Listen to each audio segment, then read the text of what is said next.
Bonjour à tous.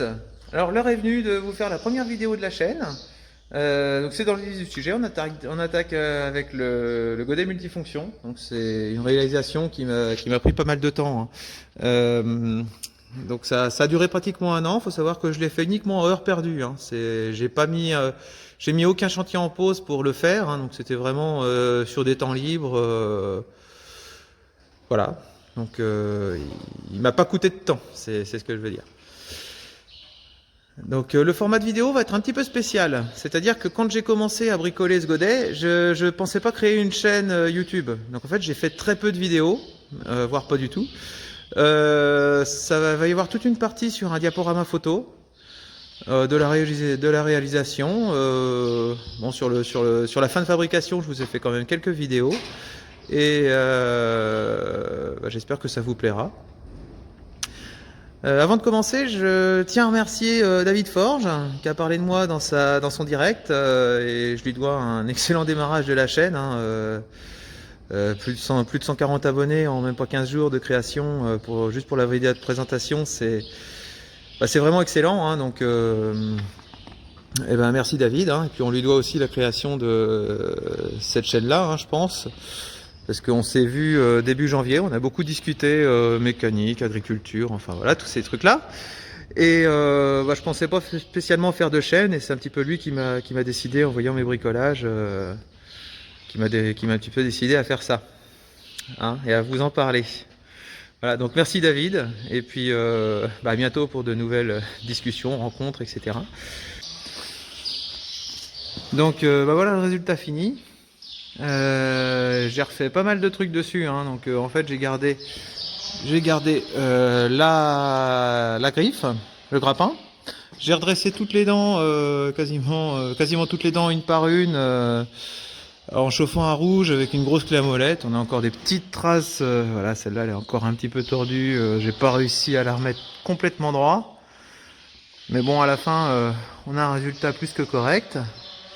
Toute la caisse du godet, alors tout était foutu, hein. Ça avait été pété, réparé, repété, re-réparé, re-repété, enfin bon, on n'en finissait plus. Le concessionnaire me l'avait donné parce que soit il y avait du gros boulot à faire dessus, soit il partait à la poubelle. Donc moi, ce que j'ai fait, c'est quand j'ai vu le chantier, je me suis dit qu'il valait mieux repartir sur des bonnes bases. À côté de la ferme, il y a les établissements Lamy Construction. Donc je leur ai demandé, j'aurais acheté toute la tôle. Voilà, j'ai acheté un godet en kit. À la base, c'était un godet Riemann, donc il a fallu adapter un petit peu. Donc toutes les platines de support de vérin, celle-ci, la même de l'autre côté pour l'autre vérin et interface de fixation. Ça, j'ai tout découpé de l'ancien godet en gougeage au découpeur plasma, et puis tout ressoudé sur le nouveau godet. Ensuite, pour la rigidité, donc on a une lame en acier traité, donc ça c'est déjà bien solide.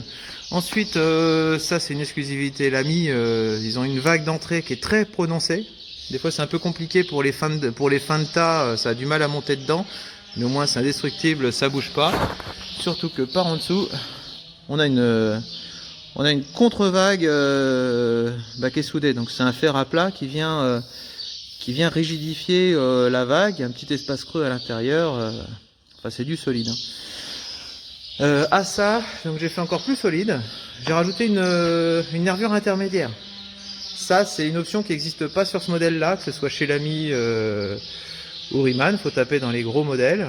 Donc voilà, c'est le petit modèle mais renforcé. Le but ça va être de faire en sorte qu'il soit capable de taper dans un tas de cailloux, de gravats, enfin voilà.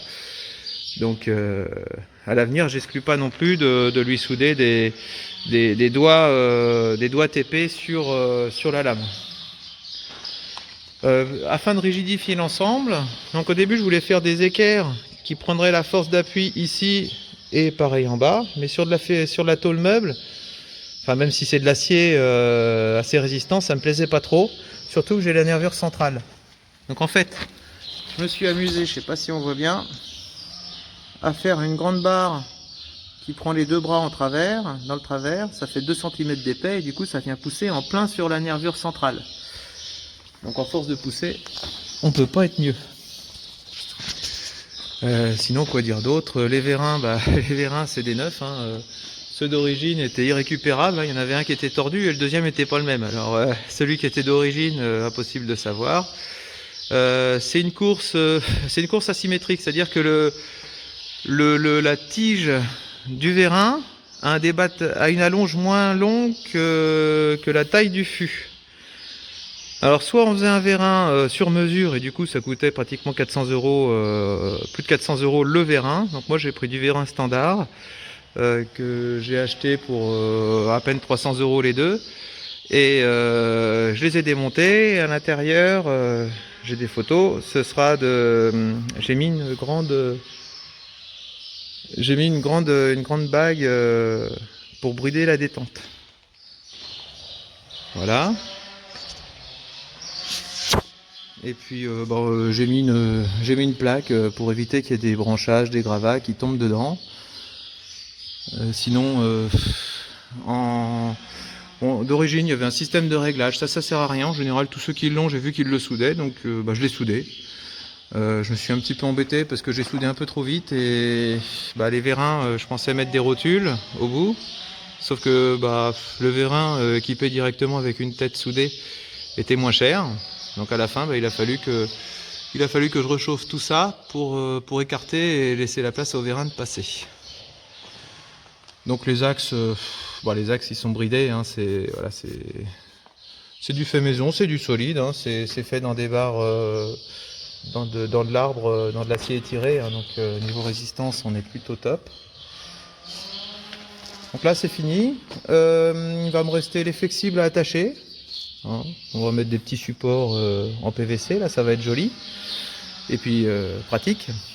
6 petites modifications. D'origine chez Riemann, le graisseur est apparent ici, par-dessus. Le petit inconvénient, c'est quand le grappin est fermé, ça vient taper sur la tige de vérin dès qu'il y a un tout petit peu de jeu dans l'axe. Moi j'ai pris un forêt de 16 mm, j'ai taillé, j'ai taraudé, donc comme ça le graisseur est encastré et il ne dépasse pas. Bon, j'ai mis la dose en graisse, hein, parce que ce trou là c'est le seul où le diamètre était pas trop mal, il n'y avait pas encore trop d'usure, donc je vais le graisser souvent et ça devrait pas prendre trop de jeu. Puis si ça en prend trop, ça fera l'occasion de ressortir le poste à souder, ce sera pas un problème. Voilà. Bon après il va me rester de ce côté là pareil, les fixations de flexibles. Donc ici on a un boîtier, c'est un répartiteur hydraulique, hein, pour les deux vérins, hein, donc c'est indispensable, hein. Je pense que ça peut marcher sans, mais tous les godets l'ont, donc je me suis pas posé de questions, je l'ai mis. L'hydraulique, je commence à m'y connaître, mais c'est assez compliqué, il y a plein de tailles différentes, de pièces différentes, c'est assez dur de s'y retrouver. Les raccords, c'est du push-pull, hein, c'est du classique, hein, on tire, on déboîte, voilà. J'avais rétréci les axes ici. Bon, la soudure est pas trop propre, hein, mais bon, on verra comment ça tient à l'usure. Ça c'est pas ma plus belle soudure, mais bon c'est pas évident parce que c'est un bout de tube de 2 mm d'épais, donc si on soude trop fort on le déforme. Voilà, c'est pas top. Et il fallait que je passe d'un axe de 36 mm de diamètre à un arbre de 30. Donc il y avait quand même pas mal à prendre. Donc j'ai fait ça pareil en haut, en bas, enfin sur toutes les fixations du vérin. Voilà. Donc maintenant il n'y a plus qu'à aller s'amuser avec, à voir un petit peu ce que ça peut donner, au travail, un bel outil comme ça. J'espère que je le casserai pas tout de suite. Ça devrait pas.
Alors maintenant, je vais essayer de finir un peu mieux la pièce pour lui donner une finition un peu plus sympa et puis un peu moins anguleuse.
Et voilà le travail.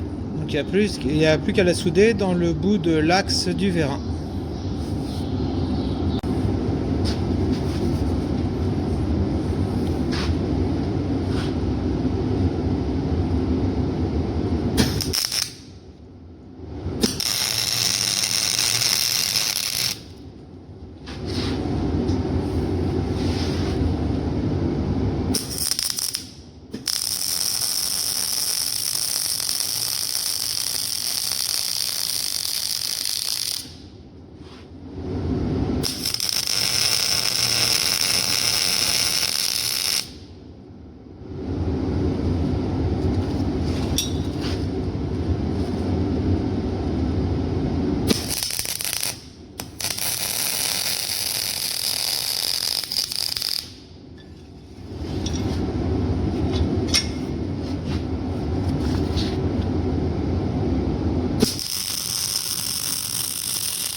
Voilà, donc il n'y a plus qu'à meuler un petit peu tout ça pour que ça passe au plus près de la ferraille, que la soudure ne gêne pas.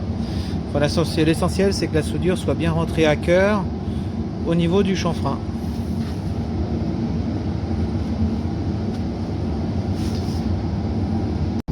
Voilà le résultat une fois fini de notre axe.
J'espère que cette vidéo vous a plu. N'oubliez pas de vous abonner sur la chaîne pour être tenu au courant des nouvelles vidéos. Parce que ce ne sera pas un format régulier, ça va être au gré des bricolages, du fonctionnement de l'atelier, parce qu'il y a aussi les travaux dans les champs, donc voilà, je n'aurai pas forcément tout le temps de quoi vous faire un format régulier. J'essaierai quand même d'en faire le plus souvent possible. Et n'oubliez pas aussi un petit pouce j'aime, ça fait toujours plaisir. Je vais prendre l'habitude, je vais essayer de prendre l'habitude tant que j'ai de la matière sur les anciens bricolages. Donc à la fin de chaque vidéo, de vous faire un petit genre de spoiler donc, sur les vidéos à venir. Vous avez déjà vu qu'il y a la remorque qui est en chantier. J'ai toujours pas reçu l'essieu, donc je peux pas encore la finaliser et faire une vidéo dessus. Par contre, derrière moi, vous voyez une herse rotative avec des tuyaux, un pulvérisateur dessus. Donc je m'en sers pour la préparation des terrains à maïs, pour incorporer l'engrais au travail du sol, afin de mieux que la conduite de la culture soit plus environnementale, pour éviter l'évaporation de l'engrais, le ruissellement, etc. Donc comme ça, c'est déjà dans le sol, au plus près des racines de la plante. Ça marche super bien, c'est évolutif. Et donc je vous ferai une vidéo là-dessus, courant avril-mai, pour vous présenter tout ça. Voilà, d'ici là, portez-vous bien et à bientôt pour une nouvelle vidéo.